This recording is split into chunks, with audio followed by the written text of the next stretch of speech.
It's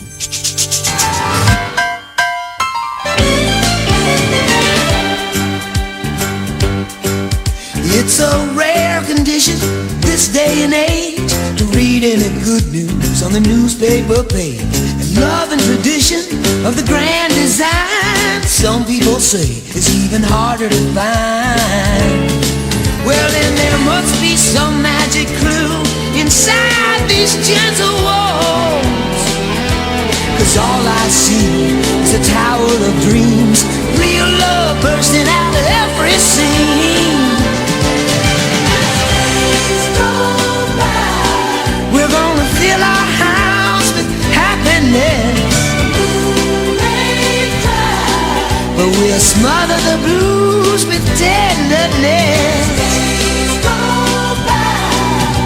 There's room for you, room for me, for gentle hearts and opportunity. It's the bigger love of the family.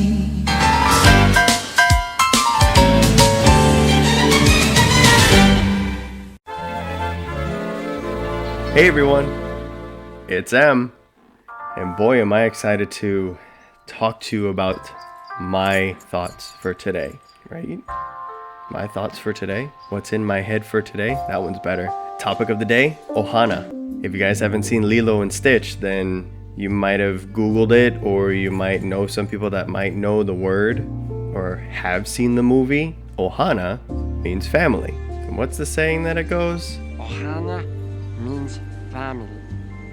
Family means nobody gets left behind or forgotten. Great line in that movie. I really liked that movie. It was enjoyable. Moving on. So why am I bringing up this topic, Ohana? Why am I bringing up family? I've built this very strong connection with my mother and my stepfather, and it got me thinking about who else out there had a similar strong connection with their family members. How often do you call your parents? How often do you call your mother, or your father, or your aunt, or your uncle, or sister, or brother? How often do you do that? I call my mother every day just to say good morning, good afternoon, good afternoon. I'll just kind of tweak out over the phone with her, and I'll just be like, buenos dias, buenas noches, buenas tardes. No, I cannot speak Spanish. Well, I can. It's like the basic 101. Hola, ¿cómo está bien? My mother's gonna kill me. Or as she would say, I'm gonna punch you in the face. She has a thing of punching people in the face. Not literally, but it's just an expression that she says. She's like, I'm gonna punch you in the face.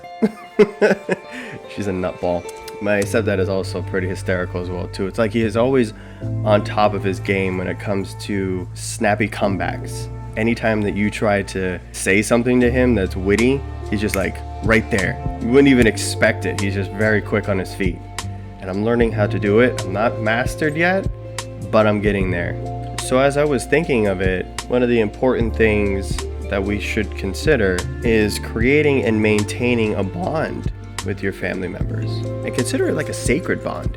You know, we only have one mother, one father, even if it's a stepmother or stepfather, or an adopted mother, an adopted father. It's sacred. And it's important to recognize that.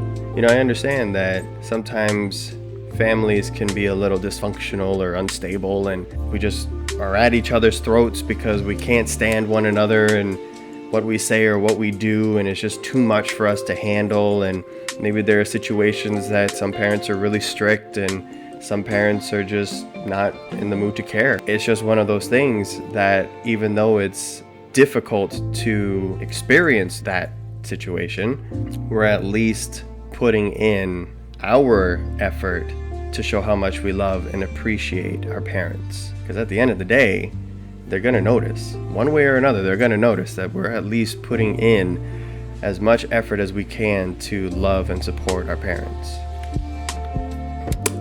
Sorry, I was thirsty.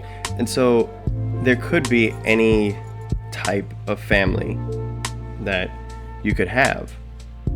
I have a group of friends that I've known for a while. Actually, one of them mentioned that it was 9 years. We're gonna almost be going on 10 years of knowing each other, and I consider them spiritual blood family. which means that, well, to me at least, it means that in a past time or even right now, we are bonded in a way that we consider ourselves family. In that spiritual bloodline family, I have 2 brothers and I have 3 sisters, and they're very important to me.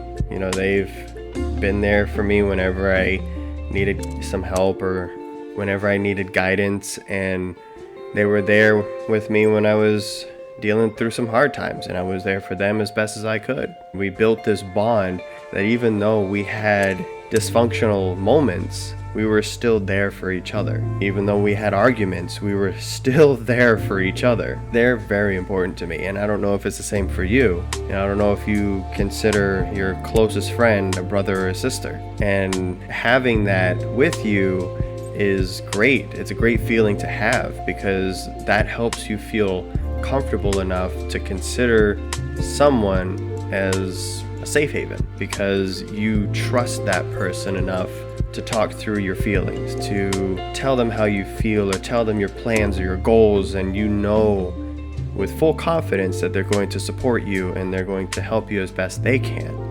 It's a great feeling to have people like that, or even just one person like that. And if you have a close bond like that with your parents or your grandparents or your aunt or uncle or even your blood relative as well too, it's great to have people like that. Cherish that. You know, I hear about how complicated life can be sometimes with certain parents. It's understandable that some of these parents are going through a lot. Sometimes kids can't see that. We can't even see it ourselves in an adult age or in teenage years. It's difficult to know exactly what's going on with our parents. And we get frustrated sometimes because they normally take that out on us. And we feel as though we're not good enough. But there's always a reason for something. If we overthink it and assume the worst, it's not going to help us to recreate a bond with our family member. It is understandable that some of us may not have a strong connection with a family member, and that there may be a million reasons as to why it's illogical for us to forgive that person. But finding that one in a million reason as to why it could be logical to reconnect or forgive that family member, it could go a long way for you.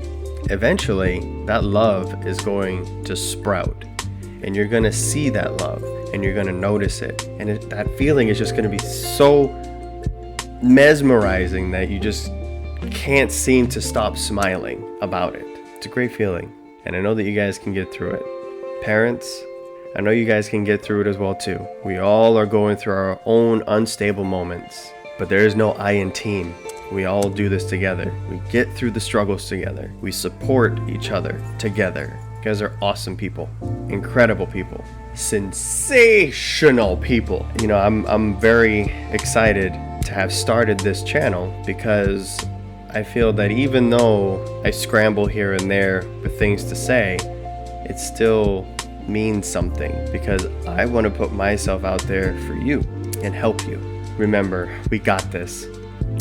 We got this. And as always, don't forget to like, subscribe, and spread the word. We're getting there. We're getting more people to show up in this family. I'd like to see us boost ourselves up to 100. Stay safe, keep a positive mindset, and keep pushing forward to your goals. All right? Well, I'll see you guys on Monday. Later.